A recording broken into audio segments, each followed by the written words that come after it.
तो चलिए आपको हमारा लास्ट पेपर जो है transportation game theory, transportation end game theory, last paper है ना ये साइंस वालों का। कुछ बच्चे फिर बीच में बोलते ये भी म्यूट कर देंगे सर, कोई डिस्कशन करने को। कुछ बच्चों ने एमएससी अभिषेक निखिल अपने आप को म्यूट करो। कुछ बच्चे बोल रहे थे जी हमने एमएससी की तैयारी करनी है, एमएससी एंट्रेंस टेस्ट की, तो मैं चाह रहा था कि आप लोगों के पेपर खत्म हो जाते तो मैं थोड़ी सी आपको तैयारी करवाता हूँ उसकी, ठीक है। तो उसको भी थोड़ा सा पहले फॉर्म वगैरह भर लें, फिर उसकी तैयारी थोड़ी सी कर लेंगे।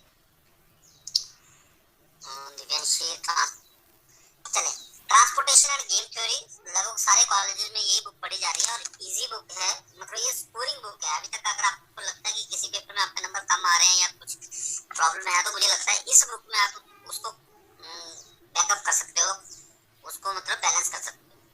सपोज करो अगर आपको लग रहा है कि न्यूमेरिकल मेथड का पेपर जो था वो थोड़ा सा टफ था या कुछ सॉल्व नहीं हो पाया, उसमें नंबर कम आ रहे हैं, तो इस पेपर में आप कवर कर सकते हो। पर इसमें जो सबसे बड़ी प्रॉब्लम रहती है कि जितना हम इसको इजी मानते हैं, आप पेपर में उतना ही इसको कॉम्प्लिकेटेड कर देते हो। मैंने देखा है ना, हाउस टेस्ट चेक कर रहे थे, सबसे ज्यादा इसमें नंबर कम आ रहे हैं। सेम बात वहाँ पे न्यूमेरिकल मेथड की आती है। हमें लगता है कि न्यूमेरिकल मेथड में 10 फॉर्मूले पढ़ लिए, पूरी बुक तैयार हो गई, तो वहाँ पे कैलकुलेशन नहीं होती है। तो इसका ये थोड़ा सा ड्रॉबैक है। पर चले हम इसको सेक्शन वाइज डिवाइड करते हैं फटाफट। सेक्शन फर्स्ट में देखिए दो मेन मेथड आते हैं, नॉर्थ वेस्ट कॉर्नर मेथड और least cost method, LCEM method.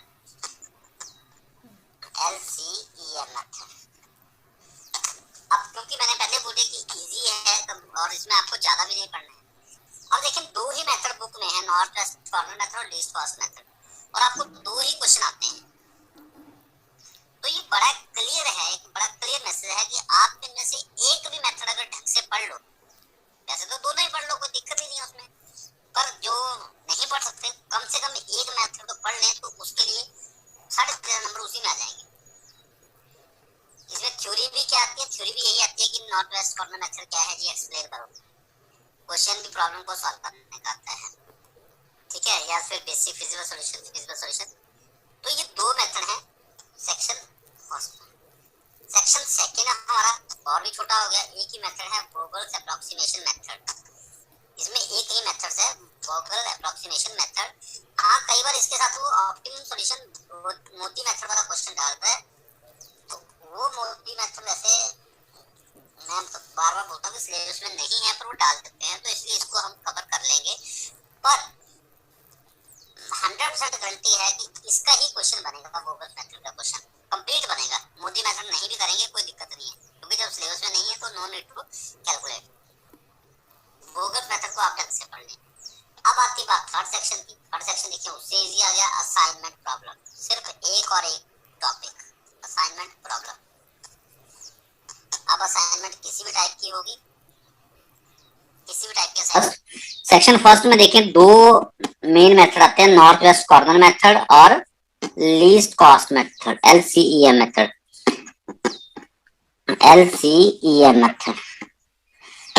अब क्योंकि मैंने पहले बोले कि इजी है और इसमें आपको ज्यादा भी नहीं पढ़ना है, और देखिए दो ही मेथड बुक में है, नॉर्थ वेस्ट कॉर्नर मेथड और लीस्ट कॉस्ट मेथड, और आपको दो ही क्वेश्चन आते हैं। तो ये बड़ा क्लियर है, एक बड़ा क्लियर मैसेज है कि आप इनमें से एक भी मेथड अगर ढंग से पढ़ लो, वैसे तो दोनों ही पढ़ लो, कोई दिक्कत ही नहीं है उसमें, पर जो नहीं पढ़ सकते कम से कम एक मेथड तो पढ़ लें, तो उसके लिए 13.5 नंबर उसी में आ जाएंगे। इसमें थ्योरी भी क्या आती है, थ्योरी भी यही आती है कि नॉर्थ वेस्ट कॉर्नर मेथड क्या है जी, एक्सप्लेन करो। क्वेश्चन भी प्रॉब्लम को सॉल्व करने का आता है, ठीक है, या फिर बेसिक फिजिकल सॉल्यूशन। तो ये दो मेथड हैं सेक्शन फर्स्ट में। सेक्शन सेकंड हमारा और भी छोटा हो गया, एक ही मेथड है, वोगल्स अप्रोक्सीमेशन मेथड। इसमें एक ही मेथड है, वोगल अप्रोक्सीमेशन मेथड। हाँ, कई बार इसके साथ वो ऑप्टिमम सॉल्यूशन मोदी मेथड वाला क्वेश्चन डाल रहा है, तो वो मोदी मेथड वैसे मैं तो बार बार बोलता हूँ कि सिलेबस में नहीं है, पर वो डाल देते हैं, तो इसलिए इसको हम कवर कर लेंगे। पर 100% गारंटी है कि इसका ही क्वेश्चन बनेगा, वोगल्स मेथड का क्वेश्चन कंप्लीट बनेगा। मोदी मेथड नहीं भी करेंगे कोई दिक्कत नहीं है, क्योंकि जब सिलेबस में नहीं है तो no need to calculate. Vogel's method को आप ढंग से पढ़ लें। अब आती बात थर्ड सेक्शन की। थर्ड सेक्शन देखिए उससे इजी आ गया, असाइनमेंट प्रॉब्लम। सिर्फ एक और एक टॉपिक, असाइनमेंट प्रॉब्लम। अब असाइनमेंट किसी भी टाइप की होगी, किसी भी टाइप की असाइनमेंट होगी, आपको सिर्फ असाइनमेंट बनाने आने चाहिए। हंगेरियन मेथड एक मेथड है इसमें, उसी को सॉल्व करना है। वो सेक्शन थर्ड हो गया। और सेक्शन फोर्थ में जो एकमात्र सेक्शन है जिसमें ज्यादा मेथड है, वो सेक्शन फोर्थ है। आवाज नहीं आ रही? बाकी को भी नहीं आ रही आवाज? आ रही है सर। आ रही है सर। राकेश बोल रहे हैं ना। सेक्शन फोर्थ जो है ये एकमात्र ऐसा सेक्शन है जिसमें 4 मेथड हैं हमारे। पहला है कि गेम क्या है, गेम थ्योरी क्या है। दूसरा है जी max min min max principal क्या है, मैक्स मिन मिन मैक्स। तीसरा है जी इसमें ग्राफ मेथड भी आपका आ जाता है। चौथा है जी डोमिनेंस मेथड भी आ जाता है। इसमें आपको 4 मेथड पढ़ने हैं, ठीक है। और जनरली मैं जो बोलता हूँ बच्चों को, जो जिस तरीके से आप अगर 4 के बजाय 3 मेथड भी पढ़ लें। गेम गेम थ्योरी क्या होती है, मतलब ये थ्योरी, गेम लिखा है मतलब थ्योरी। आपका mix strategy, pure strategy, max min min max principal और ग्राफ, ये तीनों ही पढ़ लें। ये डोमिनेंस ना भी पढ़े तब भी चल पड़ेगा। तो यहां से आपका क्वेश्चन कंप्लीट बनता है। अब इस पेपर को अटेम्प्ट करने का तरीका है, इसको आप सीधा सेक्शन वाइज चलें। पहला सेक्शन, फिर ये करें, फिर ये करें। गेम थ्योरी से ना चलें। हाँ, अगर आपको लगता है कि गेम थ्योरी का इजी क्वेश्चन है तो आप चल सकते हैं, अदरवाइज मुझे लगता है कैलकुलेशन वर्क से ज्यादा ठीक रहेगा, ठीक है। बाकी आपके ऊपर डिपेंड है, क्योंकि इसमें कोई ऐसा कॉम्प्लिकेटेड सा मेथड नहीं है कि बड़े लेंथी हैं। गेम थ्योरी में मैं इसलिए बोल रहा हूँ आपको कि गेम थ्योरी में नहीं चलने का मतलब कि ये सारे लिंक हैं, इंटरलिंक हैं। आपको पता लगता जाएगा कि अगर आप ये कर लोगे सेक्शन, तो आपका फिर अगला सेक्शन भी वैसे चलेगा, देन असाइनमेंट भी। ये थोड़ा सा डिफरेंट है, ठीक है। तो ये 4 टॉपिक पढ़ने हैं। मैं बार बार बोल रहा हूँ, जो बच्चे सिलेक्टेड पढ़ना चाहते हैं वो सिर्फ नॉर्थ वेस्ट कॉर्नर मेथड पढ़ लें, तब भी क्वेश्चन बन जाएगा, ठीक है। ठीक है ना। इंटरमिक्स, इसमें वोगल्स मेथड पढ़ लें, क्वेश्चन बन जाएगा कंप्लीट। इसमें असाइनमेंट प्रॉब्लम पढ़ लें, क्वेश्चन बन जाएगा कंप्लीट। और इसमें ये game max min min max principal, graph theory भी छोड़ दें तब भी कोई दिक्कत नहीं। अब बात आती है जी, ये तो हमने कर लिया सारा डिस्कस की क्या है, क्या पढ़ना है हमें। अब यहाँ पे बात है, कुछ बच्चों का इशू है कि कहीं पर मुझे लगता है थोड़ी बहुत प्रॉब्लम होगी, ज्यादा प्रॉब्लम नहीं है इस बुक में। क्वेश्चन कैसे, तो मैं फटाफट 1-2 सेक्शन के क्वेश्चन मैं आज फटाफट समझा देता हूँ आपको, 2 हम बाद में डिस्कस कर लेंगे। हालांकि कोई एक आधा क्वेश्चन अगर आपने समझना है तो देखिए, इसमें 3 डेफिनेशन आएंगी। पहले करना है जहां पे सप्लाई ज्यादा बच रही है। जैसे मान लो मैं इसकी डिमांड 8 पूरी कर दूंगा तो यहाँ सप्लाई 2 बचेगी। इसकी डिमांड 6 है, सप्लाई 4 बचेगी। इसकी डिमांड 9 है तो सप्लाई 10 मतलब 1 बचेगी। तो जहां पर ज्यादा सप्लाई बचती है उसको हम एलोकेट करते हैं। वैसे ये कोई यूनिवर्सल ट्रूथ नहीं है, हार्ड एंड फास्ट नहीं, तो मैंने मैक्सिमम क्वेश्चन में ये रूल अप्लाई किया है, तो मुझे लगा कि ऐसा होता है, ठीक है। मैक्सिमम सप्लाई बचे, जैसे यहाँ पे इसको एलोकेट करेंगे हम पहले। अदरवाइज अगर आपको इतनी कंफ्यूजन है तो आप किसी को भी एलोकेट कर देंगे तो कोई फर्क नहीं पड़ेगा, आपको मार्क्स मिल जाएंगे। These are not final solution, these are not optimal solution. Clear बात। अब बच्चों की डिमांड आ रही है जी लीस्ट वोगल्स मेथड की। वोगल्स मेथड क्या होता है, वोगल्स मेथड में पेनल्टी कैसे चूज करते हैं। तो एक फटाफट में एक क्वेश्चन ले लेता हूँ वोगल्स मेथड का, उसको हम फाइंड आउट कर लेते हैं। जैसे ये है 2 3 5 1, चाहे वो थोड़ा सा ही करेंगे हम उसको, 7 3 4 6, कोई बात नहीं, हमारे पास कल का टाइम भी है, परसों भी इवनिंग में है आपका पेपर, तो कल के टाइम में हम दूसरे सेक्शन कर लेंगे। पर पहले ये आपको अच्छे तरीके से आना चाहिए, क्योंकि मैंने बता दिया कि ओवर कॉन्फिडेंस भी कई बार लेट होता है। 5 8 7 14, ये है 7 9 18। सबसे पहले आपको बैलेंस और अनबैलेंस चेक करना होता है। गूगल से कर रहा हूँ मैं इसको। बैलेंस्ड और अनबैलेंस के लिए इसका प्लस करो, 8 5 13 7 20 34 34, यहाँ से 34। ये पता है ना सभी को, ये भी क्वेश्चन आ सकता है पेपर में। डिफाइंड बैलेंस और अनबैलेंस ट्रांसपोर्टेशन। तो बैलेंस्ड होती है जब हमारे पास number of supply, sum of supply equal to sum of demand आ जाए। बैलेंस्ड है, ये क्लियर है। अब ध्यान से समझे बोगल्स मेथड या पेनल्टी मेथड। सबसे पहले पेनल्टी निकालते हैं हम, रो पेनल्टी।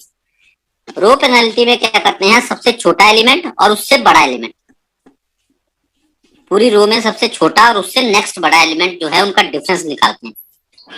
जैसे 2 और 4, तो 2 आ गई इसकी पेनल्टी। 1 और 3, इसकी भी 2 आ गई। 4 और 5, सबसे छोटा 4 है, उससे बड़ा 5 है। जैसे 1 है सबसे छोटा, उससे बड़ा 2 है, तो ये भी 1 आ गया। कॉलम पेनल्टी भी सिमिलरली निकालेंगे। कॉलम पेनल्टी, सबसे छोटा 1, उससे बड़ा 2, तो 1 आ गया। यहाँ पे सबसे छोटा 3, उससे बड़ा 1, 3 और 4, यहाँ पे 1 आ गया। समझ आ रही बात क्या बोल रहा हूँ मैं? बुक में लिखी हुई है सारी चीजें। कॉलम पेनल्टी, रो पेनल्टी कैसे निकालते हैं, सबसे छोटा और उससे बड़ा। अगर दो पेनल्टी सेम आ जाती हैं, सपोज करें यहाँ पे 2 और 2 दो बार लिखा होता तो 0 लिखना था। 0 और 2 और 2 0, ऐसे नहीं करना कि 2 और 4 मान लिया तो 2 कर दिया, तो गड़बड़ी हो सकती है। 0 लिख देना उनका डिफरेंस। अब हमने इनमें से सबसे बड़ी पेनल्टी ढूंढनी है। ये जो पेनल्टीज आई इनमें सबसे बड़ी, अब सबसे बड़ी कौन सी है? यहाँ पे 2 है, एक 2 ये है, एक 2 है ये है। अब इसमें भी टाई हो रहा है, ये 2 आ गए, दोनों पेनल्टी सेम है, वही बड़ी इनमें। अब हमने कौन सी पेनल्टी लेनी है? जिसके पास छोटा एलिमेंट है, जिसके पास छोटा एलिमेंट है। इस 2 के पास देखिए सबसे छोटा एलिमेंट कौन सा है? 1। इसके पास कौन सा है? 2। तो हमने जिसके पास छोटा एलिमेंट हो उसको चूज करना है, इसको चूज करना है, क्योंकि इस 2 के पास 1 है छोटा एलिमेंट। अब 1 को भरना है हमने।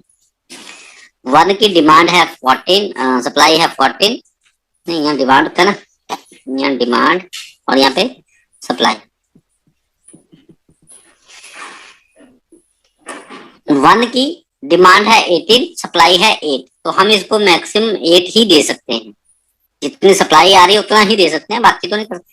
यहाँ से आपने इसको कट कर दिया, कोशिश करें पेंसिल के साथ कट करें इसको या रेड पेन के साथ। अगर एलिमेंट में भी टाई हो जाता है तो आप आर्बिट्रेरली किसी को भी चूज कर सकते हैं। अगर एलिमेंट भी टाई कर जाता है, सपोज करें यहाँ पे भी 2 ही होता, तो आप किसी को भी कर सकते हैं। पर उसमें भी फिर एक और टेक्निकल पॉइंट वही कि जिसमें सप्लाई ज्यादा बचे उसको चूज करेंगे तो बेटर रिजल्ट। तो 3 डेफिनेशन आएंगी, पहले उनमें से भी एक डेफिनेशन पेपर में आती है, फिजिबल सॉल्यूशन। अच्छा लास्ट सेक्शन को आना है तो लास्ट कर देंगे। फिजिबल सॉल्यूशन, दूसरा है बेसिक फिजिबल सॉल्यूशन, तीसरा है डीजेनरेटेड सॉल्यूशन, और चौथा है नॉन डीजेनरेटेड। इनमें से भी एक डेफिनेशन पक्का पेपर में आती है, इनमें से भी एक डेफिनेशन पेपर में पक्का आती है। अब देखिए पेपर में हाउस टेस्ट में मैंने लिखा दिया था क्वेश्चन, बच्चे हर कुछ ही लिख रहे हैं, दिमाग लगाएं, छोटा सा कोई इसमें कॉन्सेप्ट होता है। फिजिबल सॉल्यूशन क्या होता है कि जो डिमांड और सप्लाई को कंप्लीट एग्जॉस्ट कर लेता है उसको बोलते हैं feasible solution. The solution which is obtained by exhausting all demand and supply.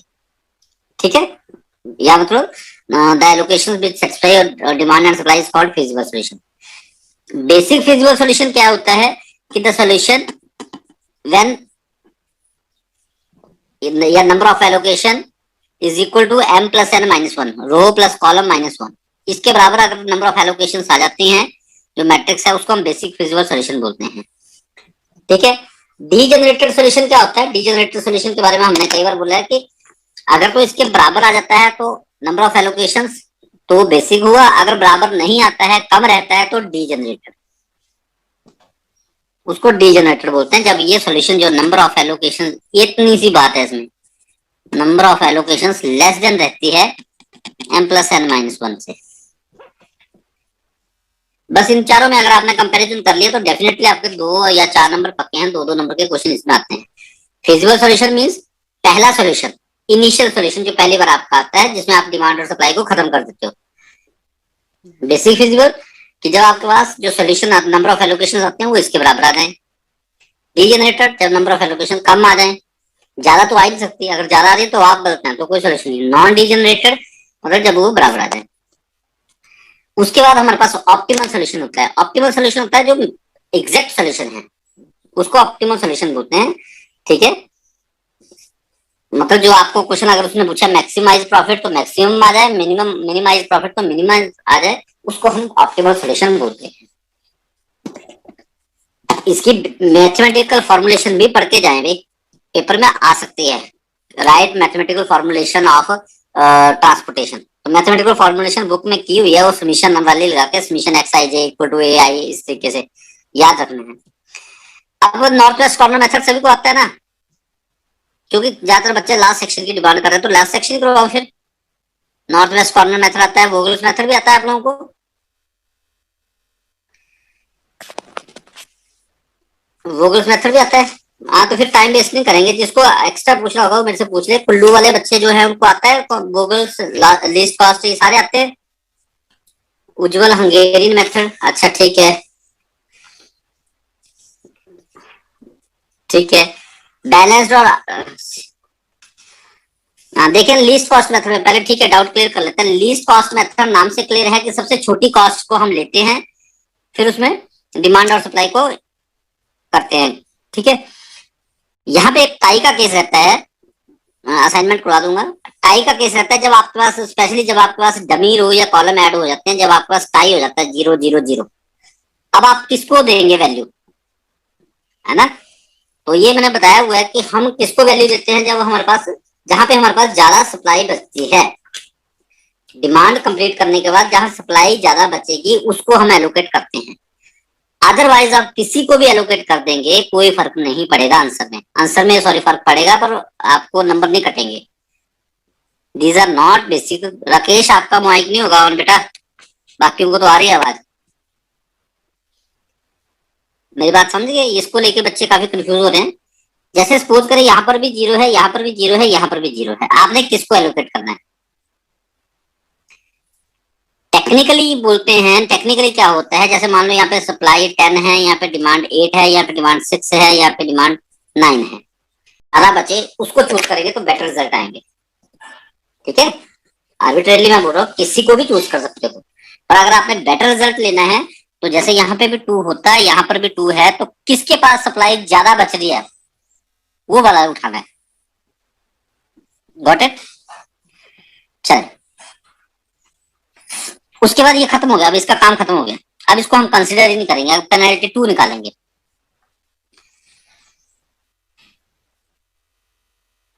हाँ, पेपर में बोगस मेथड पूछा था, मैंने आपको बोला कि एक एग्जांपल खुद से बना लो, कोई भी एग्जांपल जो आपके माइंड में आता है, रट्टा मारने की जरूरत ही नहीं है। आप बैलेंस उठाओ हमेशा, फटाफट बराबर आएगा ही आएगा।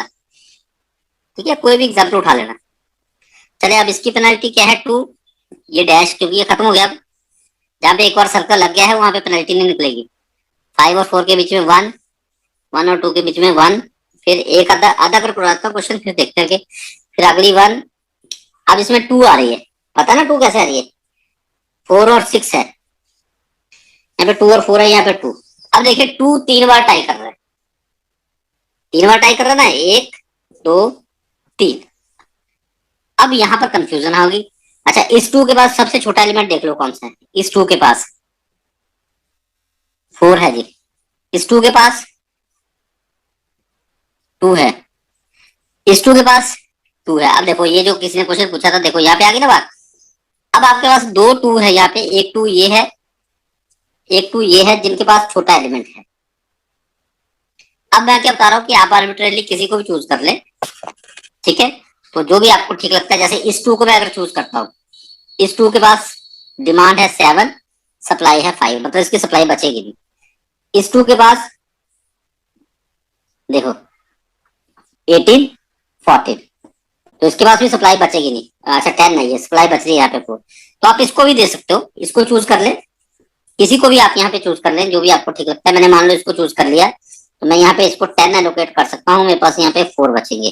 तो अब क्या होगा, कहाँ से कंप्लीट हो गया, यहाँ से कंप्लीट हो गया। ये किसी को भी चूज कर सकते हैं आप। अब अगली पेनल्टी 5 आएगी, डैश आएगा, 1 आएगा, 5 आएगा, यहाँ से 1 आएगा, 1 आएगा, डैश। अब 5 में टाई कर रहा है। अब जो पेनल्टी 5 है, ऐसे नहीं सोचना कि जो बुक में आंसर है वही आना चाहिए, वेरी कर सकते हैं आंसर। ये 5 है। अब इन 5 के पास देखो सबसे छोटा एलिमेंट किसके पास है, किस 5 के पास है सबसे छोटा एलिमेंट, इस वाले 5 के पास 1 है। अब इसकी डिमांड है 7, सप्लाई बची है सिर्फ 4 की, तो उसको 4 ही जाएंगे। ठीक है, अब ये यहां से कंप्लीट हो गया। फिर अगली पेनल्टी 5 1 3 4। अब इस 5 के पास सबसे छोटा एलिमेंट 2 है, सप्लाई कितनी है 7, तो सॉरी डिमांड है 7, सप्लाई यहाँ पे 5 है, तो यहाँ पे 3 चले जाएंगे क्योंकि यहाँ से कवर हो गए। तो अब जल्दबाजी में कर रहा हूँ, कहीं कोई गलती लगेगी तो आपने देखा। फिर उसके बाद 2 ही एलिमेंट बचे, अब कोई नहीं निकलेगा। 2 एलिमेंट बचे तो सबसे छोटे 4 को एलोकेट कर दे। 4 के पास डिमांड है 9 की, सप्लाई है 7 की, तो आप इसको 7 कर सकते हैं क्योंकि है ही नहीं यहाँ पे और कोई 7 इसको करते। अब आपके पास बचे हुए 2, और यहाँ पे देखें अपने आप ही 2 का डिफरेंस बचा हुआ है, देखें। तो ये अपने आसानी से क्वेश्चन आ रहा है। तो इसका आंसर कितना आ जाएगा, total number of allocation 6 plus 14 plus 8 plus 28 plus 4 plus 20। Sir वहां 10 होगा तो वो अनबैलेंस हो जाएगी, कौन सा अनबैलेंस हो जाएगी मुझे, क्योंकि मैं बोल रहा हूँ, मैं जस्ट आइडिया दे रहा हूँ, कैलकुलेशन नहीं मैं देख रहा हूँ कि पूरी ढंग